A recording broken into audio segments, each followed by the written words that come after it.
Hello, welcome back.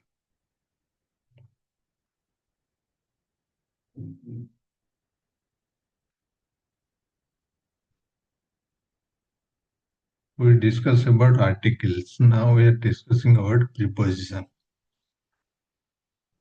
Preposition ଗୋଟେ ବାକ୍ୟରେ କ'ଣ?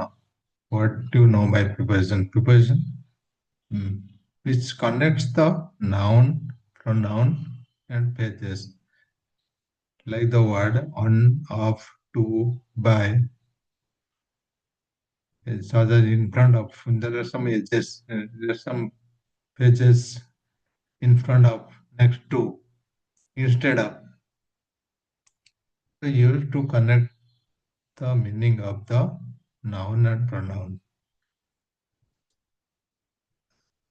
mainly on and off, on, off, to, by, in.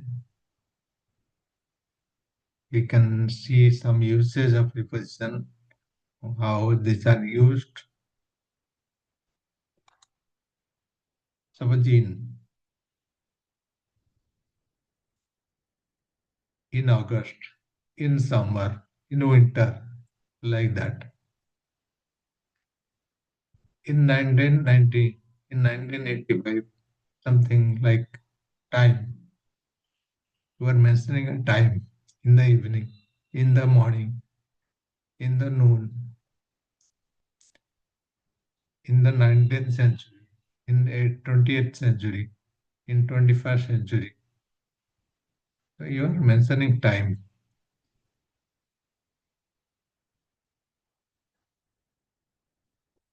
in month, in the years. Suppose you are mentioning a time of day in the evening of 31st December. 31st December evening, in the evening. So these are preposition. In August, in August of 2019. 2019 August in the summer. So in is used, and also in can be used in the place,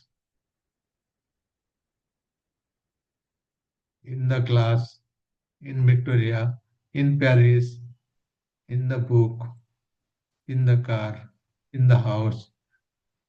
So also you can use in place when something is in the place. It is inside it, enclosed within the limit. So you have seen in used in time and place. Similarly, art in place of time at 2:30 p.m., 2:30 a.m., at night, at breakfast, at time of day, को particular time रे पूछा सकते place તમે art use करियो at library, at canteen, at the school, at the party, at the concert. So you are mentioning a place, mentioning an event, mentioning a situation where it is exactly located at the specific place, a point, library, anywhere in the library, anywhere in the class, in the function hall, in the hall, in and out. Similarly, on Friday,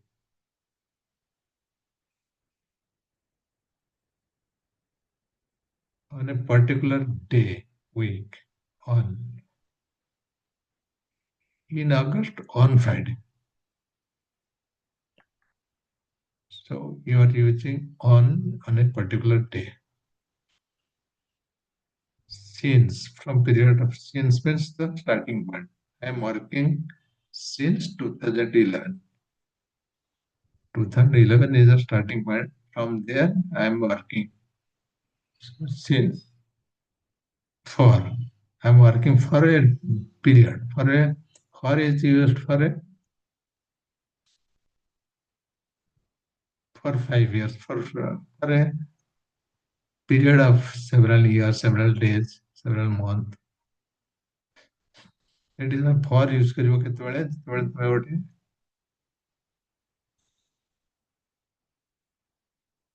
ଆରମ୍ଭ ଶେଷ period mens କରୁଛ ଯେତେବେଳେ ଆରମ୍ଭ କରୁଛ ସେତେବେଳେ since 2019, 2013, 2014, since August, since morning I am studying. Means morning I started my study until now I am studying. Since and for. These are little confusing preposition, but you can remember in this way by the usage of the sentence.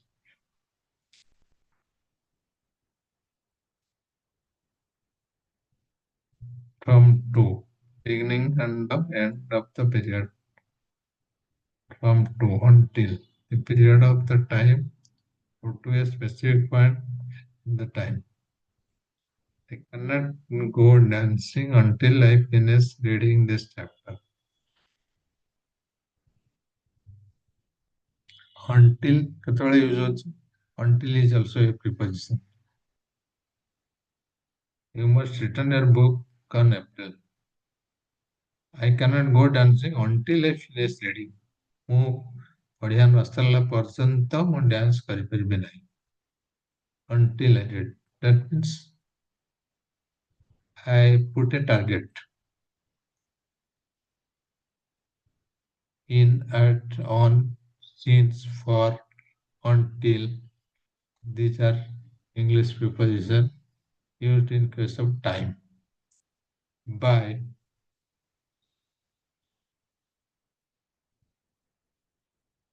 By is also a due date. Usually due date. I will come to your home by so and so time. By end of this week. You must return your book by August 30. Due date. By is also used as a due date.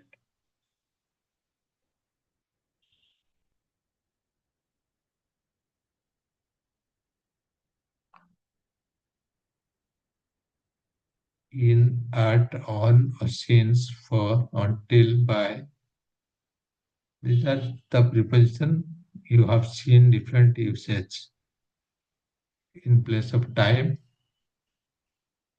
and also this preposition are used for location, for direction, for place.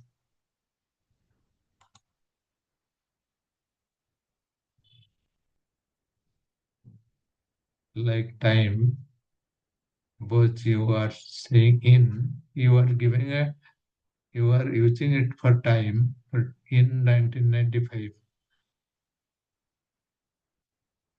And the same thing you are using for a place. In 19, in class, in library, in exam hall, in conference hall. So you are using a place. You are using in for a time and you are using in for place.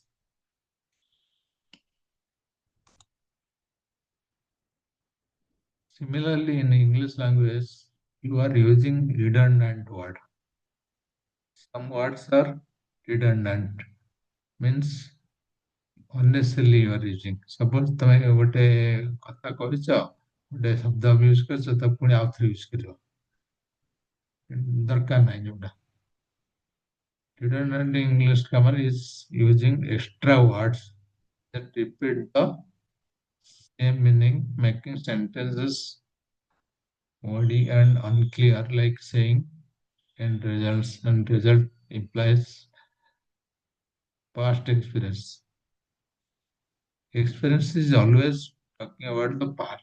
You don't need to write past experience. Experience implies this is something past. Merge together. Merge together. Together means merging. You don't need to say merge together. You have to say either merge or together. Free gift. Gift is free always. This is a free gift for you. This is a gift for you. You can say this is a free gift for you means this is wrong. You don't need to say free gift. Gift is always free. Gift ତମେ ତମେ ଯେ କହୁଛ ଏଇଟା ତମ ପାଇଁ free gift. ତମେ ଗୋଟେ gift କିଣିଛ କି ପଇସା ଦେଇକି. Nothing is free, nothing is costly. So gift is always free. Actual fact. Facts are actual. So you need to say facts. This is a fact. This is the actual fact. This is wrong. This is a fact. Repeat again. Please repeat again. Please repeat. Please repeat is correct. Please say again is correct. Please repeat again means you are using the same meaning twice. Please repeat again. Please repeat or say again. So you don't need to use twice the same word. Similarly, there are some abbreviations. You don't need to say, suppose PIN, postal index number. What is the PIN number? N number is already there in the PIN. You don't need to say what is PIN number. What is PIN is what is the PIN of my village? What is the PIN number of my village is wrong. What is the PIN of my village is correct. So postal index number. So like that you have to eliminate the unnecessary words that used twice.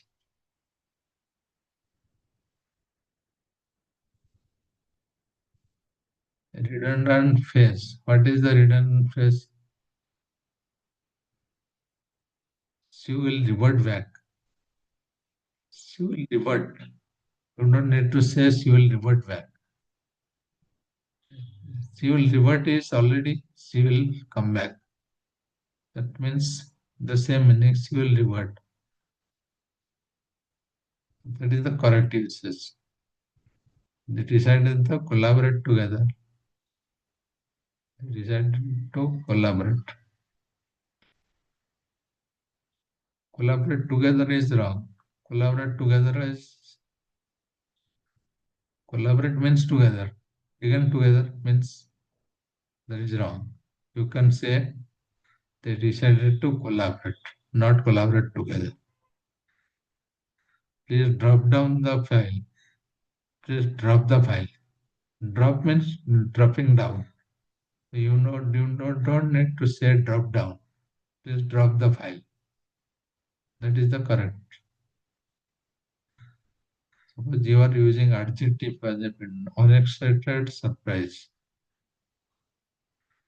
It is a surprise. Surprises are always unexpected. So you don't need to say unexpected surprise. It is a surprise. It was a surprise for me. It was an unexpected surprise for me. That is wrong. It was a surprise for me.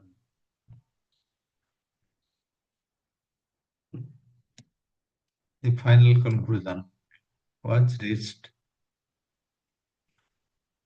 Conclusion is always final. You don't need to say the final conclusion. The conclusion was reached. Final conclusion was reached. You don't need to say that. He has a lot of past experience. Similarly, experience is always related to past. You don't need to say past experience. You can say simple past. He has a lot of experience. Descriptive words completely failed. The room was completely filled. Filled means it's filled completely. You don't need to say completely filled. The room was filled. That means there is no space in the room. You don't need to say completely filled. Free gift. You don't need to say free gift. You can say simply gift. General public.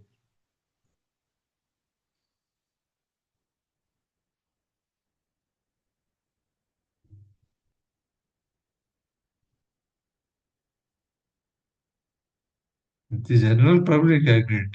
You don't need to say general public. Public is always general. The public agreed. You can say simply the public agreed. You don't need to say general public agreed.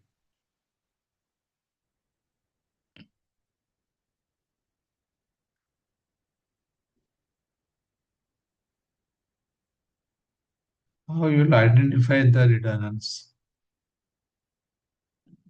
The first thing you ask if the word is giving the same meaning or a new meaning. When the word is giving simply gift, fees, you don't need to pay anything, gift is same thing. It is almost same. It is not adding any value to the gift. So you can say only gift, you don't need to say free gift. First thing you will ask whether the word is adding any new value, new meaning to the main word. That is one key to identify the redundant. Look for synonyms together. You join both the word and look for synonyms. If there is a synonym together, you can use that. Adequate enough or huge enough. Check common face, added bonus or correct address. Simplify acronym. Avoid adding word like numbers. After acronym like PIN, SIN, I was telling one acronym, you don't need to use postal index number PIN because N is already there. So you can use only PIN. No, number is used because the acronym itself having the number in postal index. So these are the technique you will identify the redundancy.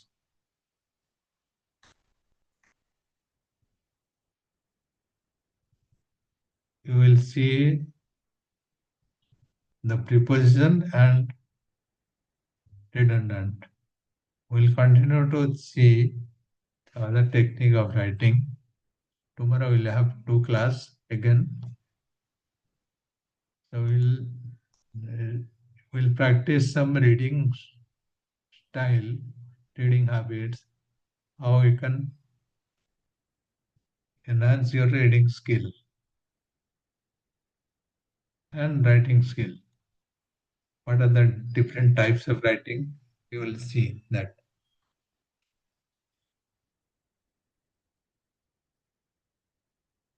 I think we'll have tomorrow two class.